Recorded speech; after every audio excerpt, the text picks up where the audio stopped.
Hello बच्चों।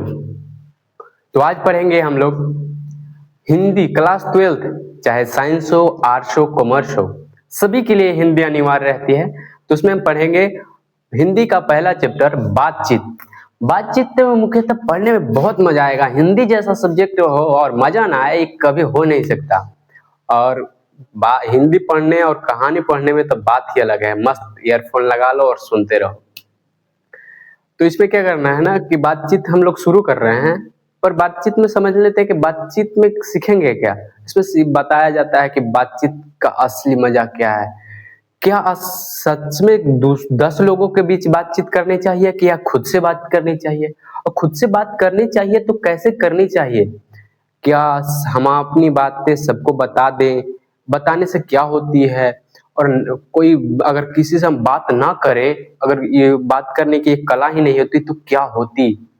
तो ये बातचीत में ही हम लोग समझेंगे कि इसमें कैसे बातचीत की प्रकार, बातचीत कैसे किया जाता है। बहुत मजा आएगा तुम लोग को।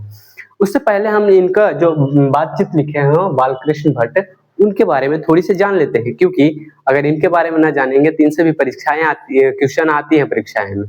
तो इनसे भी कुछ जानकारी होगी जो हमें प्राप्त हो जाएगा, और इनके जीवन परिचय भी हम लोग जान लेंगे। तो आइए इनके जीवन परिचय के बारे में जानते हैं। बालकृष्ण भट्ट जो है वो बातचीत के लेखक है। हम लोग पढ़ रहे क्या है, बातचीत। बातचीत के लेखक कौन है, तो बालकृष्ण भट्ट। बोलते जाना है, मतलब मन में ही बोलो तो बोलते ही जाना है, जो क्वेश्चन हम दोबारा पूछेंगे। तो बातचीत के लेखक कौन है, बालकृष्ण भट्ट। इनका जन्म 23 जून 1844 में हुआ था और इनका निधन 20 जुलाई 1914 में हो गया था। इनका निवास स्थान इलाहाबाद, उत्तर प्रदेश। वही इलाहाबाद जिसका अब नाम बदल के प्रयागराज कर दिया गया है, और प्रयागराज वही प्रयागराज जहां 2025 में विश्व का सबसे बड़ा मेला महाकुंभ लगा था, वहां इनका जन्म हुआ था बच्चों। इनकी माता का नाम पार्वती और इनके पिता का नाम बेनी प्रसाद भट्ट था। पिताजी एक व्यापारी थे और उनकी माता एक सुंदर सांस्कृतिक महिलाएं थी। और माता ही जो थी उन जिन्होंने बालकृष्ण भट्ट के मन में अध्ययन की रुचि और लालसा जगाई। माँ ही एक ऐसी, कहा जाता है कि बच्चों कि माँ ही है जो जन्म लेने से बाद और जन्म लेने के पहले तक वो एक ऐसी माँ होती है। मतलब कहा जाता है कि कोई भी कितना भी प्यार कर ले, पर माँ का प्यार हमेशा 9 महीना आगे ही रहेगा। तो माँ ही एक जीवन का पहला टीचर होती हैं, और माँ ही ने बालकृष्ण भट्ट को प्रेरणा दी कि बच्चों कुछ पढ़ लो तो आगे बढ़ोगे। पढ़ने की रुचि, लालसा जगाने का काम किए थे इनकी माता ने। तो ये क्वेश्चन पूछा जाता है कि बालकृष्ण भट्ट में अध्ययन की रुचि और लालसा किन्होंने जगाई थी, तो उनकी माता ने जगाई थी। शिक्षा का प्रारंभ संस्कृति अध्ययन के लिए 1867 में प्रयोग मिशन स्कूल में इन्होंने एंट्रेंस परीक्षा दी। उसके बाद 1869 और 1875 तक प्रयोग मिशन अध्ययन में अध्यापन करवाए, पढ़ाए भी। और 1885 में CAV स्कूल में इन्होंने संस्कृत का अध्ययन भी करवाया। और 1888 में प्रयोग के काश्य पाठशाला इंटर कॉलेज में अध्यापन नियुक्त हुए, किंतु उग्र स्वभाव के थे, मतलब बहुत खिसिया जाते हैं कुछ कुछ बातें पर, तो उसके कारण इनको नौकरी छोड़नी पड़ी। बाद में अपना लेखन का शुरू कर दिए। कुछ कुछ होता है कि बात बात पर गुस्सा आ जाती है, तो ऐसे स्वभाव के थोड़े से थे। विशेष परिस्थिति थी इनकी कुछ, मतलब जो जीवन में हो जाती है कुछ संकट वाली घड़ी, वैसा था। तो इनके पिताजी के निधन के बाद इनके पैतृक जो व्यापार था, इनके जो पिताजी व्यापार करते थे, उनको संभालने के नाम पर घर में गृहस्थ कलह, मतलब बहुत लड़ाई झगड़ा होती थी। पिता पैतृक घर छोड़ना पड़ा और आर्थिक संकट के जूझते हुए हिम्मत से काम लिया और साहित्य के प्रति समर्पित रहे। ये कहा जाता है कि जब घर का मालिक या कोई बड़े की मृत्यु हो जाती है ना, तो घर का सारा जिम्मेवार घर के बेटे के ऊपर आ जाता है। तो ये होंगे तो ये बड़े ही होंगे, तो इन पर ही सारा जिम्मेवारी आ गई, सारा चीज देखना था। तो उसी से संबंधित जो था ना, तो इनको बहुत दिक्कत हुआ कि घर को व्यापार संभालो। ये कहते थे कि नहीं, हम नहीं संभाल पाएंगे, हमारा काम है कहानी लिखना। हर किसी का जो कला होता है ना, हर किसी को अलग होता है। किसी से तुलना नहीं करना चाहिए कि वो ऐसा कर रहा है हम क्यों नहीं कर रहे हैं। अगर मछली पानी में तैर रही है, उसको कह दिया जाए कि तुम पेड़ पर नहीं चढ़ सकते, तो बंदर और पानी में, अगर बंदर और मछली में जो कहानी होती है वो नहीं, बंदर पेड़ पर चढ़ सकता है पर पानी में तैर नहीं सकता, और जो मछली है वो पानी के लिए बना है, वो पेड़ के लिए नहीं बना है। इसलिए कंपैरिजन नहीं करना चाहिए। हर एक व्यक्ति एक काम के लिए बना है और विशेष है उस काम में। तो उसी ने कहा कि हम साहित्य लिखते हैं, कहानियां लिखते हैं, उसके प्रति हम रहेंगे। तो उन्होंने पैतृक अपना घर छोड़ दिया और आर्थिक संकट, पैसे के कारण उन्होंने बहुत हिम्मत से काम लिया।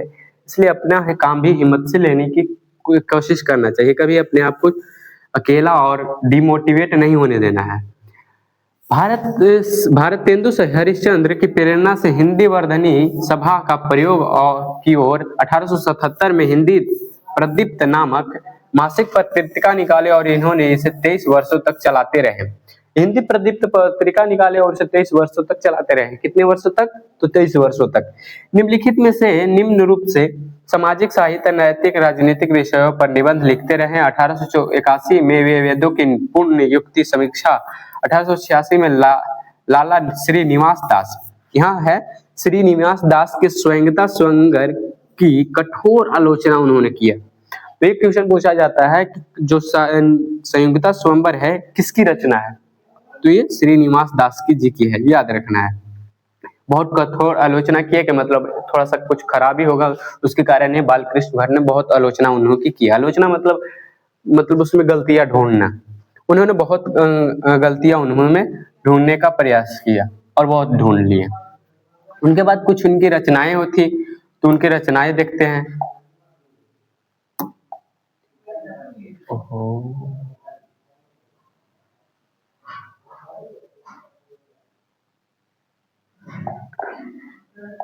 तो उनकी रचनाएं हैं, कुछ रचनाएं में बहुत सारे प्रकार की होती है। कुछ उपन्यास होता है, निबंध होता है, नाटक होती है। तो इनके उपन्यास में है रहस्य कथा, नूतन ब्रह्मचारी, 100 अजान 1 सुजान, गुप्त बैरी, रसातल यात्रा, उचित दक्षिणा, हमारा घर घड़ी और सद्भाव का अभाव।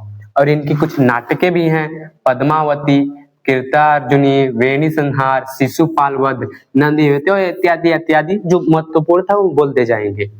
और निबंध जो है, इन्होंने निबंध, एक प्रश्न भी है, जैसा काम वैसा परिणाम, नई रोशनी का विष, अचार विडंबना इत्यादि। और इन्होंने निबंध 1000 से प्लस लिखे, पर उनमें से 100 के ऊपर ही बहुत महत्वपूर्ण है। बच्चों पूछा जाता है कि उन्होंने कितना लिखा था, तो 1000, पर महत्वपूर्ण कितनी थी? तो वे 100 ही थी, जिसे भट्टमाला निबंध माला के नाम से जाना जाता है। और इनमें जो इतना महत्वपूर्ण था, ऐसे परिचय है जो, और इस सब जो है कहानी की तरफ रहेगा, जो ज्यादा महत्वपूर्ण नहीं रहती है। तो हम अब आते हैं कहानी के ऊपर।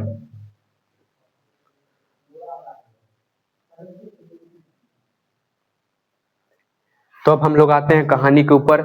आप समझते हैं कहानी को, मान सकते हैं कि जो है कहानी में, कवि परिचय में किसी को मजा उतना नहीं आता, बट अब तो कहानी शुरू होगी, उसमें मजा सबको आएगा। मस्त से ईयरफोन लगाना है, अगर देख रहे हैं तो शांति से एकदम कमर कस लीजिए, क्योंकि अब मजा आने वाली है। बातचीत, इसे तो सभी स्वीकार करेंगे कि अनेक प्रकार की जो शक्तियां हमें वरदान की भांति ईश्वर ने दी हैं, वे मनुष्य को दी हैं। उनमें से वाक शक्ति एक भी है। यदि मनुष्य की और इंद्रियां अपनी अपनी शक्तियों का अवकलित रहती है और वाक शक्ति मनुष्य में न हो, तो हम न जानते हैं कि इस गूंगी सृष्टि का क्या हाल होता। बोलते हैं कि देखो ना, भगवान ने हमने क्या क्या नहीं दिया। हमें देखने की शक्ति दी, हमने सुनने की शक्ति दी, चलने की शक्ति दी है, खाने की शक्ति दी है, काम करने की शक्ति दी है, सोचने की शक्ति दी है। मगर अगर सोचो सारी शक्तियां होती और बोलने की शक्ति ना होती, तो इस गूंगी सृष्टि का क्या हाल होता। सब मानो जानो इधर से उधर लोटपोट, ना अपनी भावनाएं शेयर कर सकते हैं। वही बात है कि हाँ, सब लोग लुंज पुंज होते, मानो कोने में ऐसे बैठे ही दिए होते, जो कुछ दुख सुख की बातें अनुभव कर पाते अपनी एक दूसरी इंद्रियों के द्वारा करते। मतलब केवल देख के महसूस करते हैं। जैसे जानवर होता है, जानवर बोल नहीं सकता तो उसको कुछ हो जाता है ना, तो उसकी जैसे उसके आंख से आंसू चलता है, खाना नहीं खाएगा तो हम जानते हैं कि लगता है कि उसको कुछ हुआ है, वो बोल नहीं सकता है ना। तो उसे अवाक होने के कारण आपस में एक दूसरे से कुछ ना कह सुने सकते। इस वाक शक्ति के अनेक फायदे हैं। स्पीच, वक्ता और बातचीत दोनों है।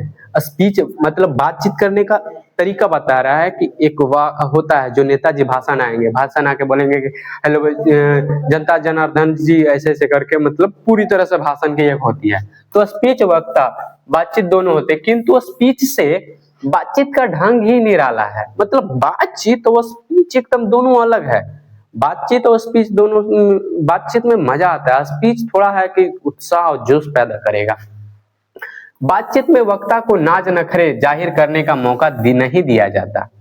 वहीं बड़े बड़े अंदाजों से गिन गिन कर पांव रखता हुआ पुलपिट जा खड़ा हो और पुण्य वाचन या नांदी पाठ की भांति घड़ियों तक साहबान मंजिले चेयरमैन लेडीज या जेंटलमैन बहुत सी स्तुतियां करके वह तब किसी तरह से वक्ता आरंभ करते हैं जहां तक कोई मर्म नोक चुटकीले बाकी से महाशय के मुख से निकलती हैं, तब तालियों की ध्वनि गूंज उठता है। इसलिए वक्ता के खामस ढूंढ कर कोई ऐसा मौका अपनी वक्तरांत में लाना ही पड़ता है जिसे वह करतल ध्वनि हो। मतलब कहता है कि स्पीच करने के लिए क्या चाहिए, पहले स्टेज लगाइए, उसके बाद एक आइए कोई मुखिया जी को बुलाइए, कोई विधायक जी के बुलाइए, फिर बहुत सारा जनता जनार्दन को बुलाइए, कुर्सी लगाइए, टेबल लगाइए, ये लगाइए वो लगाइए, और तब जाके एकदम आइए। फिर आते हैं, देखिए ऐसे आता है कि आइए आइए बच आइए, तालियों के साथ स्वागत कीजिए, नेताजी आ गए, नेताजी आ गए, नेताजी आ गए। तब आके एकदम नेताजी बोलेंगे, दो चार गो शायरी बोलेंगे, तब जाके पूरा के वाह वाह नेताजी क्या बात है आपने, बोलेंगे कि चलो अब की बार हम जीतेंगे तो पूरा गांव को एकदम पकिया बना देंगे। पकिया मतलब सड़क वाला, पूरा पकिया करा दे। मतलब ऐसे ऐसे बात बोलेंगे ना कि ऐसा ना हो, कुछ कुछ ऐसा उनको सोच के आना पड़ेगा कि ऐसा बोलेंगे तो ऐसा होना चाहिए, ऐसा बोलेंगे तो तालियां बजेंगी, कुछ मजेदार शायरियां होंगी, तब जाके ऐसा शायरिया में ये वक्ता को ऐसा खोज के लाना पड़ेगा कि कुछ अच्छा हो। और यही पड़ी जो हमारी वही हमारी साधारण बातचीत का कुछ ढंग ऐसा ही घरेलू ढंग होता है कि उनमें न करतल ध्वनि का कोई मौका मिलता है, न लोगों का कहे कहे उड़ाने की कोई बात रहती है। हम दो आदमी प्रेम पूर्वक वार्तालाप करते हैं और कोई चुटकीली बात आ गई तो हंस पड़ते हैं। हंसना भी वैसा होता है, मुस्कुराहट की दो ओठे फड़क उठना ही इतनी सी हंसी का अंतिम सीमा होती है। स्पीच का उद्देश्य सुनने वालों के मन में जोश उत्साह पैदा करना होता है। घरेलू बातचीत का मन रमाने का ढंग होता है, उनमें स्पीच का वही संजगदी बेकदर वे धक्के खाती फिरती है। मतलब कह रहा है कि स्पीच एकदम अलग है, बातचीत करने का ढंग क्या है, अपने घरेलू तरीका से बात कर लिए का भाई साहब ठीक है, मतलब अपने घर तरीके से आप लोग बात करते होंगे और इसमें कुछ बात करने का मतलब ताली बजाने का मौका नहीं मिलता। ऐसा कोई थोड़ी ना कि दो दोस्त बात कर चलो भाई आज पिकनिक बना के क्या बात किया, ऐसा कोई करता है, नहीं करेगा। तो बातचीत करने में और ऐसे करने में कोई स्पीच में होता है कि तालियां जोश उत्साह मोटिवेशन ये सब मिलती है, पर बातचीत में ऐसा नहीं है, दुख अपनी प्रेम पूर्वक बातें करते हैं। वह जहां आदमी अपनी जिंदगी के मजेदार बनाने के लिए खाने पीने चलने फिरने इत्यादि जरूरत है, वहां बातचीत की भी उसको अत्यंत आवश्यक है। जो कुछ मवाद या धुआं रहता है वह बातचीत के जरिए भाप के बन के उड़ जाता है। मतलब कह रहा है कि बातचीत एक ऐसा आती है जिससे मतलब जितना खाना पीना जरूरी चलना है उतना ही जरूरी है बातचीत करना। बिना बातचीत किए कोई मनुष्य रह नहीं सकता। और बातचीत एक ऐसा तरीका है ना, मतलब कितना भी टेंशन में रहो, दुख दर्द, मतलब कोई ब्रेकअप कर दी है, कोई छोड़ के जा रही है, उससे और दोस्त एक मजेदार बातचीत करने वाला मिल जाए तो लगता है कि जाए तो जाए, मजा आ रहा है बातचीत करने में। बातचीत करने से जितना दुख दर्द लगता है मन को एकदम हल्का चित चित्त हल्का और स्वच्छ और परम आनंद में हो जाता है। बातचीत का भी एक खास तरह का मजा होता है। जिनको बातचीत करने का लत पड़ जाता है ना, वे इसके पीछे खाना पीना छोड़ बैठते हैं, अपनी बड़ी हर्ज कर देंगे, परंतु उन्हें पसंद आता है। परंतु वे खाना पीना मतलब अपनी जो है मेन काम को छोड़ देंगे, बातचीत करना कहीं। कोई दोस्त आ जाए, पढ़ना है, चलो भाई पढ़ेंगे 2 मिनट के बाद, थोड़ा सा बात कर लेते हैं। तो मतलब बातचीत ऐसा चीज है कि पहले काम छूटे तो अथी होवे, पर बातचीत होना जरूरी है।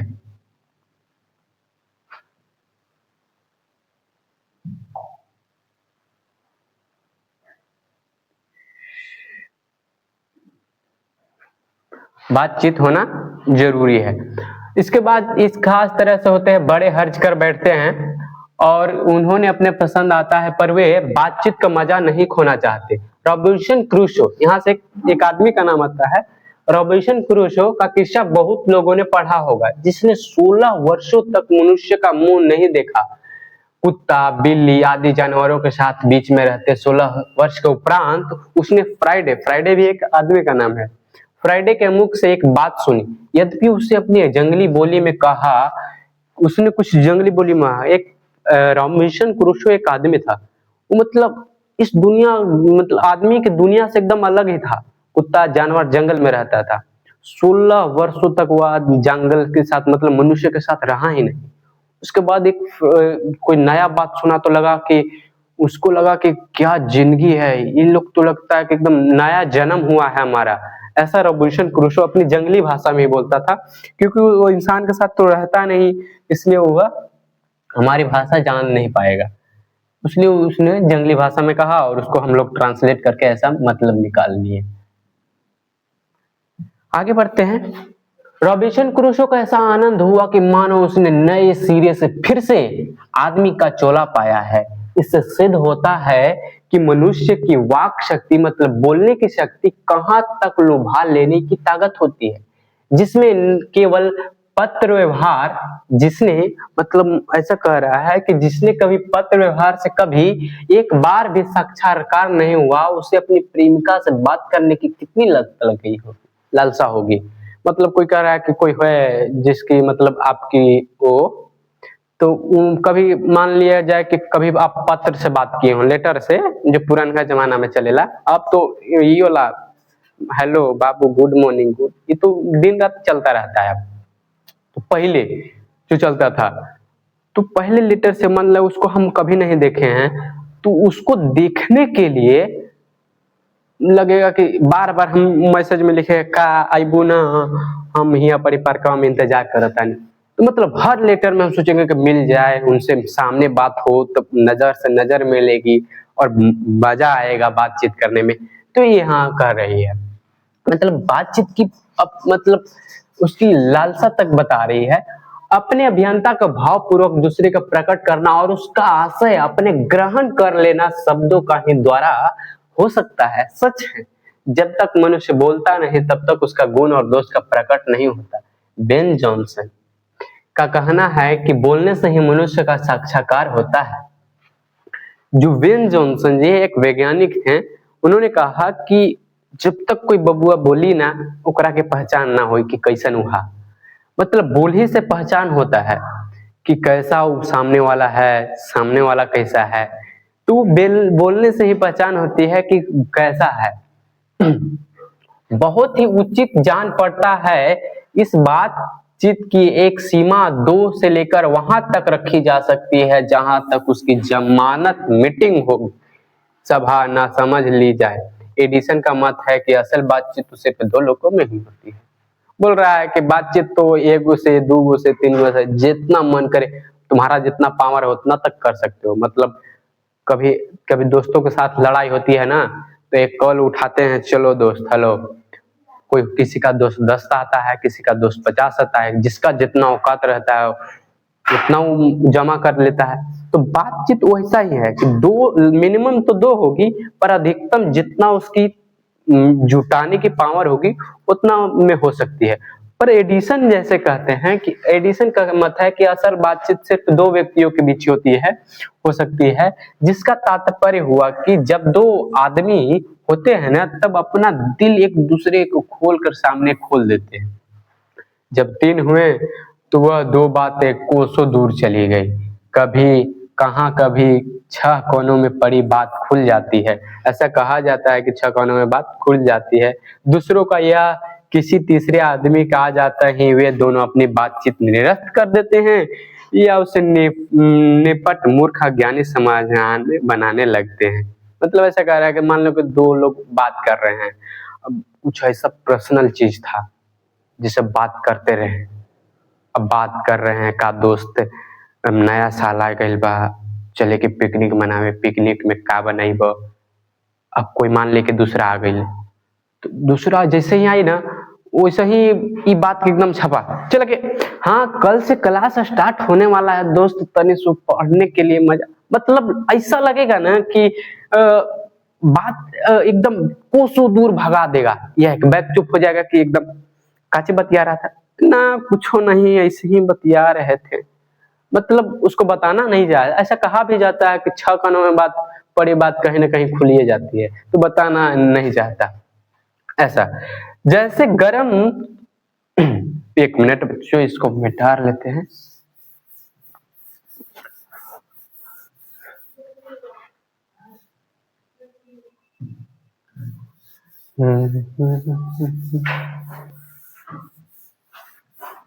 राधे राधे राधे राधे राधे राधे। चलिए आगे बढ़ते हैं।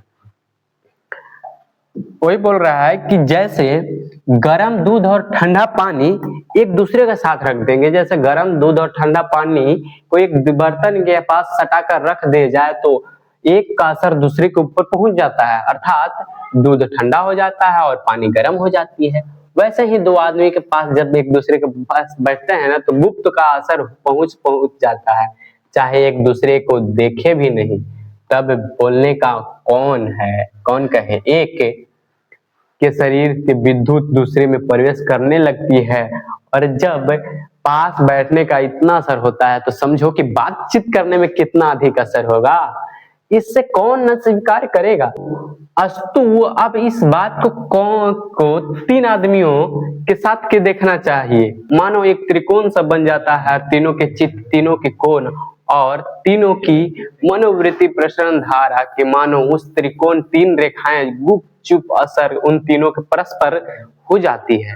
जो बातचीत 3 की गई है, मानो वो अंगूठी के नग सी जड़ जाती है। उपरांत 4 आदमियों के बातचीत तो एकदम बेतुलिक हो जाती है, बिल्कुल स्थान नहीं रहता कि खुलकर बातें ना होगी। जो कुछ होगा केवल फॉर्मेलिटी के लिए किया जाएगा कि हाँ हम बातचीत कर रहे हैं।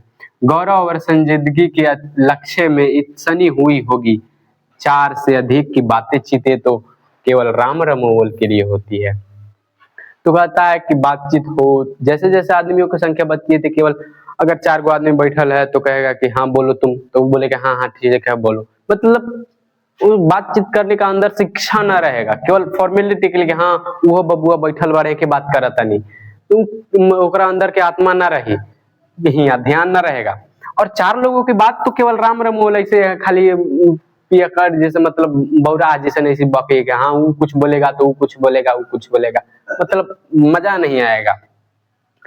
उस संलाप नहीं कह सकते, इस बात के अनेक भेद हैं। अब इस मतलब बात कई तरीका से होती है।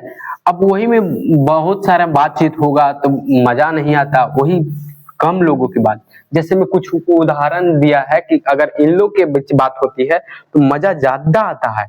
सुनो, अगर आप लोग के गांव घर के देखना कि इन लोग को जब बातचीत होती है ना, तो देखे कैसे होता है। अगर देखो, जब बूढ़ों की बातचीत प्राय होती है तो जमाने की शिकायत हुआ करती है। वे बाबा आदमी समय की ऐसी ऐसी दास्तानें सुनाएंगे ना कि जिनमें से 4 तो सच होंगे और 10 झूठ होंगे। एक बार उनकी बातचीत की घोड़े टूट जाए, बस देखना फिर पहरों बीत जाएंगे पर अंत नहीं होगा। प्रायः अंग्रेजी के राज्य प्रदेश, पुराने समय के रीति रिवाजों और अनुमोदन के इस समय के सभी भांति भांति लायक नौजवानों की निंदा उनकी बातों का प्रमुख प्रकरण हो। मतलब कह रहे हैं कि अब 2 बातचीत बाबा का सुनिएगा, न बोलेंगे कि तुम लोग मोबाइल से पढ़त रहे? का पढ़त हो भी तो नहीं, हमनी जाते रहनी बचपन में बैग लेके पीपल के नीचे पढ़े, फ्रेश हवा लगता था। तोहनी तो एसी में पढ़ता होगा, मोबाइल अब का तोहनी पढ़त होगा, मतलब इतना आज के जमाना के और पुरान का जमाना के बड़ा या आज के जमाना के एकदम जितना होगा सदा निंदा करी है सब ही होगा। अब पढ़े लिखे लगेगा के लिए शेक्सपियर मिल्टन मिल जाए और सीधे जीप पर नाचने करेंगे, ऐसे कहेंगे कि। और भी कहते हैं कि पहले वाला परीक्षा होता, अब आज के लइकन तो कुछ पढ़ के 1 महीना पढ़ के पास हो जाता रहे, कुछ बुझाता। पहले के परीक्षा हो जाए अब, तब लइकन के करेजा फाट जाए, मतलब अपने को लगेगा कि शेक्सपियर बताएंगे, बहुत विद्वान बताएंगे, ऐसा कहेंगे। अपनी लियाकत के नशे में चूर, हम चूरनी दीर्घे नस्ते अखंड पंडे चर्चे छोड़ेंगे, मतलब ना जाने कहां कहां के बात निकालेंगे। अगर दो सहेलियों की बातचीत कुछ हो जाए तो मान ले कि बाबा जी का तो बात ऐसा होता है कि पुरान का जमाना का सुनाएंगे, अभी बाबा जी का फेर में ना पढ़ेंगे, कोई पढ़िएगा तो मतलब अब चुप रहिएगा, वो बकते चले जाएंगे, उनका कहानी खत्म नहीं होता है। अगर वही दो सहेली की बातचीत हो, अगर दो सहेलियों की बातचीत हो तो जाए कीजिए, निराला ही है। रस का समुद्र मानो उमड़ चलता है और इसकी पूरी सवाद उन्हीं से पूछना चाहिए जिन्हें ऐसा रस सनी बनी बातें सुनने का कभी भाग्य लड़ा हो। अब दो सहेलियों का बातचीत हो, बहुत सहेली है, मतलब शादी ब्याह हो गई और बहुत दिन से बाद देखने के मिली है, एक साथे दोनों नैहर आइले, अब कहे कि आई है वो आइल बाड़ी, अब दोनों इतना खुश हो जाइए कि पता ना बहुत मतलब सब कुछ काम धंधा छोड़ के सोचिए कि चले के एक बार तनी मिल आई के मजा आई। तो वो लोग बहुत मतलब ऐसा मौका हम लोग तुम लोग के नहीं, ये सब महसूस कर सकती हूँ लड़कियां, तो उनसे पूछो जो ऐसा कभी मतलब उनके साथ में हुआ है। अगर दो बूढ़ी दादियों का बातचीत हो जाए, दो बुढ़ियों की बातचीत हो जाए तो मुख्य प्रकरण बहू बेटी वाली ही होती है। अपनी बहू बेटियों के गाला गिला शिकवा होगा या बिरादरी का कोई ऐसा रस रमसरा छोड़ेंगे, बैठेंगे बातें करते अंत में खो दे, मतलब दो दादियों का बातचीत होगी ना, तो वही अपना घर के कि हमार बहू पतोहिया तो ऐसन है, हमार बेटी ऐसन है, हमार बेटा नालायक है, रउरा के बेटवा तो पढ़े जाता, दू गो ट्यूशन जाता, मोबाइल से भी पढ़ ऑनलाइन पढ़ाता, अरे हमार तो बेटवा खाली दिन भर रील देखता, इससे ऐसे लगाता कि कोई मतलब अपनी घर की जितनी शिकायतें होंगी ना दूसरे के घर में जाकर सुना देंगे। ये बुढ़ियों लोग की बात हो जाती है, दादियों लोग की बात हो जाती है, और अपनी घर की जितनी भी परेशानियां होंगी ना सारा सुनाना शुरू कर देंगे।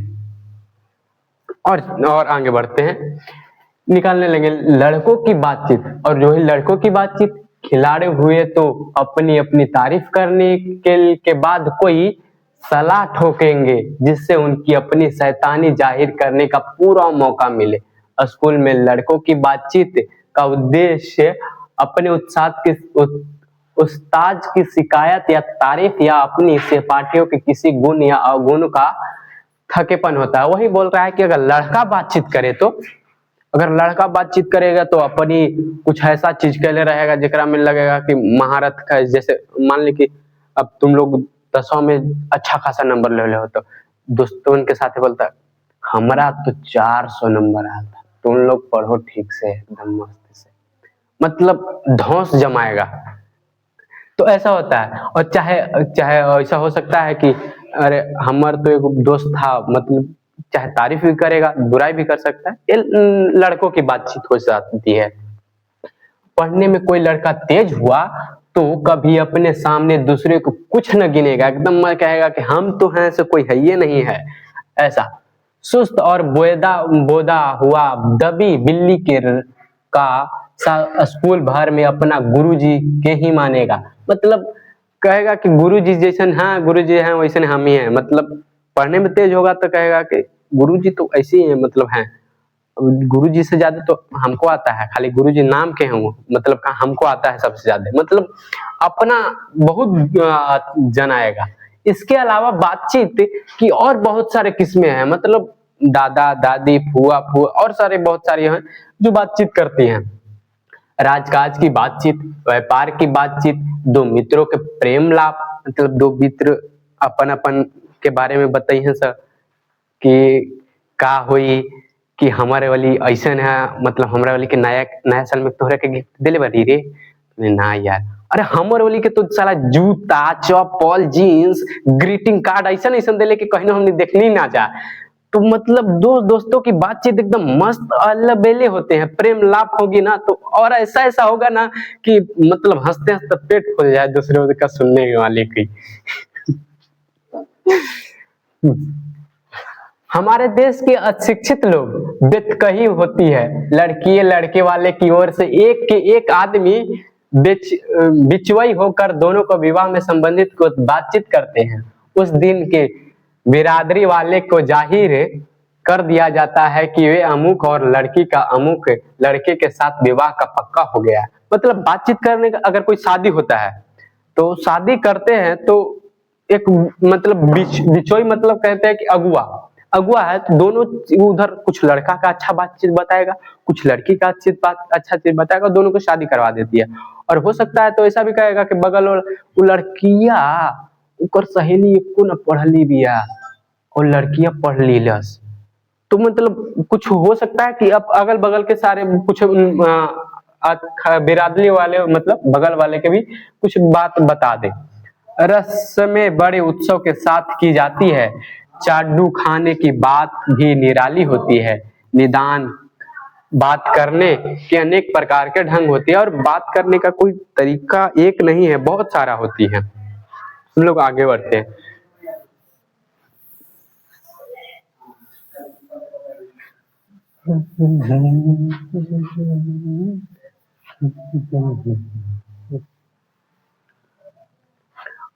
हाँ, अब बोल रहा है कि एक यूरोप महादेश की बात बता रही है कि यूरोप महादेश के लोग बात करने का हुनर ही अलग होता है। यूरोप जो देश है,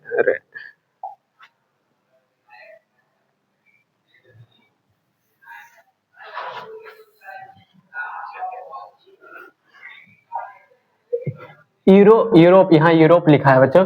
यूरोप के लोगों के बातचीत करने का हुनर, जिसे आर्ट ऑफ कन्वर्सेशन कहा जाता है, ये पूछा जाता है कि यूरोप ये आर्ट ऑफ कन्वर्सेशन क्या है, तो यूरोप के लोगों की बातचीत करने की एक प्रकार की कला है, उसे ही कहते हैं आर्ट ऑफ कन्वर्सेशन।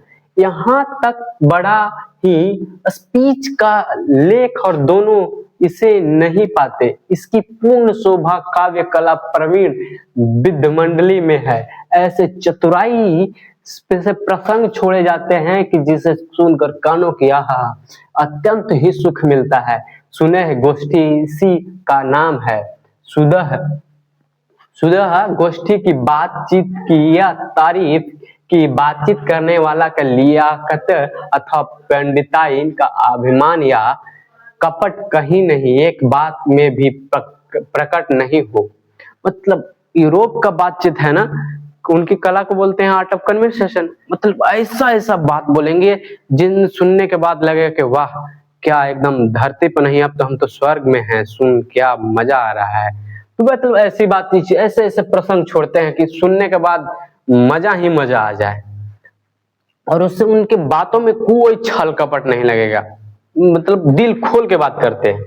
वरन कर्म में रसभास पैदा करने वाले शब्दों को बरकते हुए चतुर सियानी अपनी बातचीत को सरस रखते हैं। वह रस हमारे आधुनिक शुष्क पंडित और बातचीत में, जिसे शास्त्रार्थ कहते हैं, अपनी आवेग में ही नहीं मुर्ग और बटेर की लड़ाइयों की झपटा झपटी के सामने उनकी नीरस काव में सरस लापता और चर्चा ही चलाना व्यर्थ है। वरना कपट और एक दूसरे को अपने पंडित के प्रकाश के बाद अपने परास्त करने का संघर्ष आदि रसभास की सामग्री वहां बहुतियात के साथ आपको मिलेगी। घंटों भर तक काव काव काव काव ऐसी, मतलब पंडित का देखा है ना, कुछ भी हो गया तो लगता है कि सबसे श्रेष्ठ पंडित जी हैं, तो अपने आएंगे, हाँ जजमान ये करिए। अब क्या पंडित जी मंत्र क्या बोलते हैं, वो ओम शमस भवा, ओम शमस भवा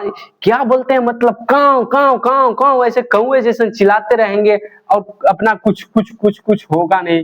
बड़ी बड़ी कंपनी और कारखाने की आदि बड़े बड़े से शहर काम इसी तरह से पहले 2-4 दिल्ली दोस्तों की बातचीत से शुरू की गए, उपरांत में बढ़ते बढ़ते यहाँ तक बढ़े कि हजारों मनुष्य ने उनकी जीविका चलाने लगी और सालों में लाखों आदमी होने लगे। मतलब को कह रहा है कि दो दोस्त जब आपस में प्लान बनाकर कोई अच्छा काम करते हैं तो उनकी बात के ढंग अच्छे होने चाहिए जिससे उनसे लोग जुड़े, और जुड़ने के बाद 1 से 2, 2 से 4, 4 से बहुत सारे हजारों हो गए, उनकी कंपनियां बढ़ेंगी। तो वही बात यहाँ बोल रही है कि बातचीत करने की कला अच्छी होनी चाहिए जिससे मनुष्य एक दूसरे को आकर्षित करे।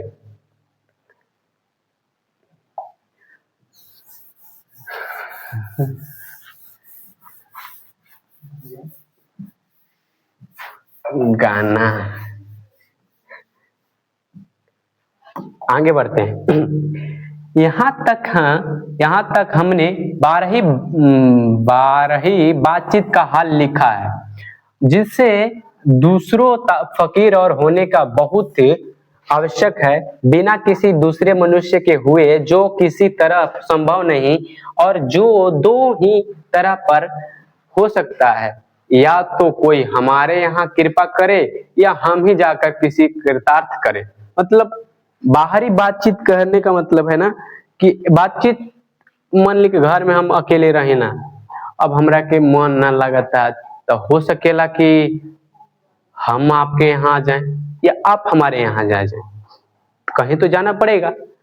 तो मान ली कि हम ही आपके यहाँ चल गए और पूरा मतलब बतिया तुम हो सकता है। मतलब ये है कि चाहे कोई हमारे यहाँ आ जाए या हम ही जाकर उसको से बात करें, पर यह सब तो दुनियादारी है जिसमें कभी कभी रसभास होते हैं, देर नहीं लगती, क्योंकि जो महाशय अपने यहाँ पधारते हैं उनकी पूरी दिलजोई न हो सकती तो शिष्टाचार में त्रुटि हुई। अगर हम ही उनके यहाँ गए तो पहले तो बिना बुलाए जाना ही अनादर का मूल है, और न जाने पर अपने मन की माफी वार्ता न किया गया तो मानो प्रकार का नया घाव ही हो जाए। मतलब ऐसा होगा कि हम तोहरा यहाँ हो नहीं, अब तू हमारा पूछबे न कैला कि नाश्ता पानी करब, हमरा लाग गइल बुरा, हम वहां से उठाए कुर्सी और चल दे।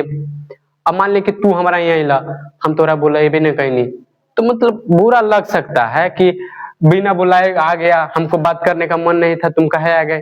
तो ऐसा हो सकती है कि बिना बुलाए किसी के यहाँ जाना भी नहीं चाहिए, और अनादर कुछ पूछा उछा नहीं कि काहे लायल हो, तो वो में मूल रूप से हमारा ही गलती होगा, बिना पूछले हम चल गए थे। हमारा मन तो था केवल बातचीत करें और उससे कोई और परेशानी न होती, मजा आता है बातचीत करने में।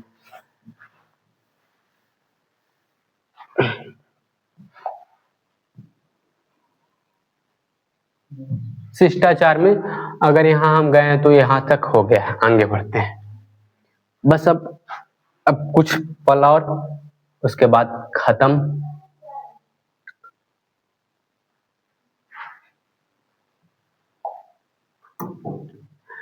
वह शक्ति अपने में पैदा कर सके कि अपने आप बात कर लिया करे। मतलब कह रहा है कि क्या जरूरी है हम यहाँ किसी के जाएं या खुद हम हमारे यहाँ कोई आए। ऐसा ना हो सकता है कि हम खुद से बात करें। अगर तुम लोग, एक बात है कि स्टूडेंट के लिए सलाह है कि तुम लोग खुद से ही बात करो। मतलब खुद से सुबह उठो, शांत वातावरण कर लो, सुबह सुबह का माहौल और अच्छा रहता है योगा करने का। तो जब जाओ ना तो खुद से बात करो कि हाँ आज हमें क्या करनी है। खुद से पूछोगे तो अंदर से जवाब आती है, या धीरे धीरे करोगे तो आदत पड़ जाएगी। तो कह रहा है कि किसी दूसरे से बातचीत करने का अच्छा न है कि खुद से बातचीत करे। हो सकता है दूसरा से बातचीत करे, कहीं बुरा लग गया या उसकी बात हमें बुरी लग गई, तो ये विवाद का कारण बन सकता है। इसलिए एक ऐसी कला होती है जो खुद में विकसित कर लिया जाए, खुद से बात कर लिया जाए। वह शक्ति अपने आप में पैदा कर सके कि अपने आप से बात कर लिया करे। हमारी भीतरी मनोवृत्ति प्रतिक्षण नए नए रंग दिखाया करती है। वह प्रचान्त्मक संसार का एक बड़ा भारी आईना है। मतलब हम ऐसे हैं कि हमारे अंदर माने तो हमारे अंदर स्वर्ग भी है और नरक भी है। हम जैसा अपने आप को यूज करते हैं ना वैसा बन जाते हैं। मतलब हमारे अंदर मन ऐसा है जो हर प्रति रंग अपना अपना बदलते रहता है, अलग अलग चीज सोचने लगता है। अगर खुद से बात करने की आदत आ गई ना तो एकदम मजा ही आ जाएगा, किसी दुनियादारी से फिर मतलब ही नहीं रह जाती। जिसमें जैसी चाहो वैसी सूरत देख लेना, कुछ दुर्घटना बात नहीं। और जो एक ऐसा चश्मा चमनिस्तान है जिसमें हर किस्म के बेल बूटे खिले हुए हैं, ऐसा चमनिस्तान की सौ सौर में क्या कम दिलबहाल मित्रों का प्रेम प्रलाप कभी इसकी 16वीं कला तक भी न पहुंच सका।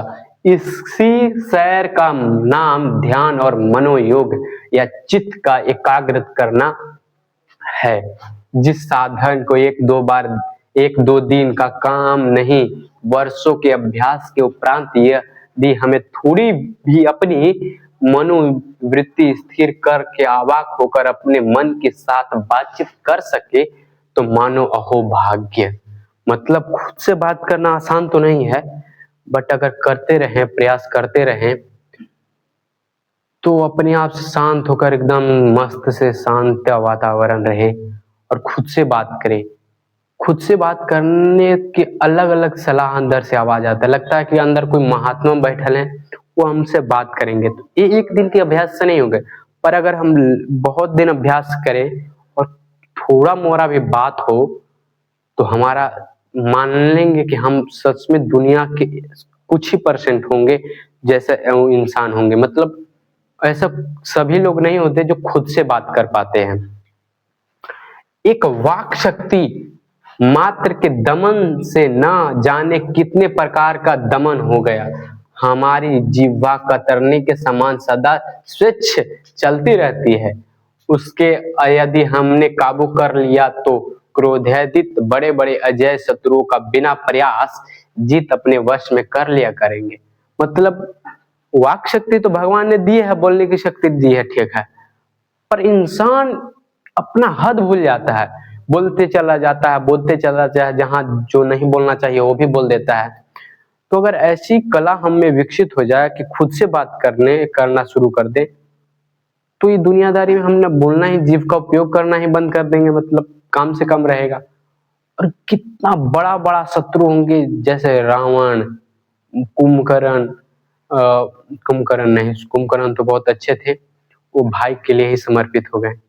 एक ये जो कृष्ण का मामा थे कंस, वो सब, ये सब जो वेदों में बताया गया है राक्षसों का, वो अपनी जिह्वा बोलने के कारण से ही वो अपनी पतन का कारण हो गया था।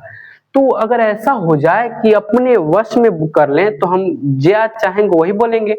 इसलिए अवाक रह अपने बातचीत करने का यह साधन यथार्थ साधनों का मूल है। शक्ति का परम पूज्य मंदिर परमार्थ का एकमात्र सोपान है। और यह इससे कहानी हुआ ही समाप्त। और इससे ये कहानी का मूल रूप यही है कि तुम हो सको तो खुद से बात करने की कला विकसित करो। क्यों दूसरों को अगर कहीं बात बुरी लग गई तो तुम्हें भी खराब लगेगा कि हमारी बात क्यों बुरी लगती है। तो इस कहानी का मूल उद्देश्य है कि एक ऐसी शक्ति अपने आप में विकसित करना है जो खुद से बात करे। एक दिन में नहीं होगा, तुम लोग करने का प्रयास करना। अब ऐसा मत करियो कि रात में अकेले में चिल्लाई हो, उठ उठ पड़। अंदर शांत माहौल, शांत होना चाहिए। खुद से मन से बात करना है, ये नहीं कि बोल के बात करनी है, खुद से मन में बात करनी है।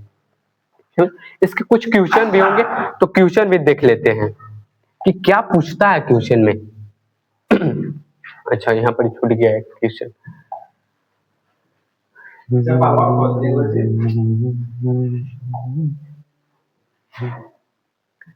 क्वेश्चन देखते हैं। बिहार बोर्ड का जो एनसीईआरटी का एक बुक है उसमें देख लेते हैं, क्वेश्चन केवल पढ़ लेंगे और नेक्स्ट क्लास में इसके जितने सारे ऑब्जेक्टिव होंगे ना उसको सोल्व कर लिया जाएगा।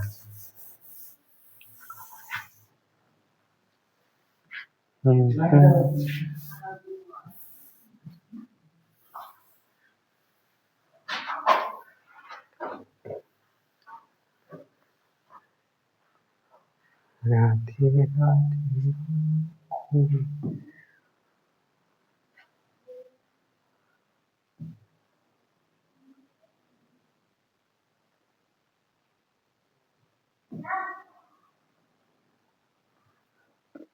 देखना तुम लोग को लगेगा कि क्वेश्चन थोड़ा सा है।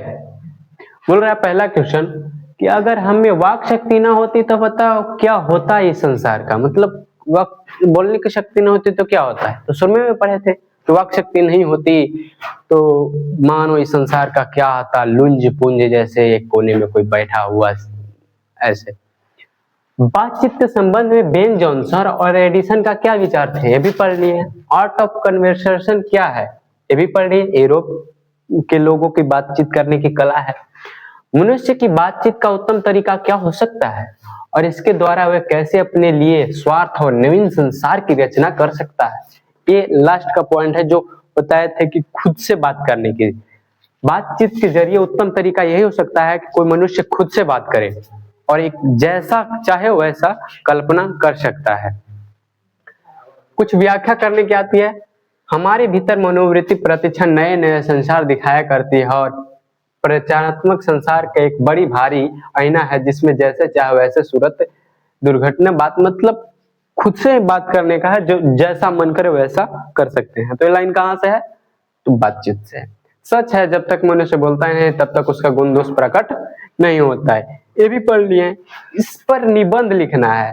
इस निबंध की क्या विशेषताएं हैं, मतलब इस बातचीत से तुम क्या सीखे हो, इस कहानी से तुम क्या सीखे हो उसके बारे में बताना। पाठ के आसपास ये पूछता नहीं है।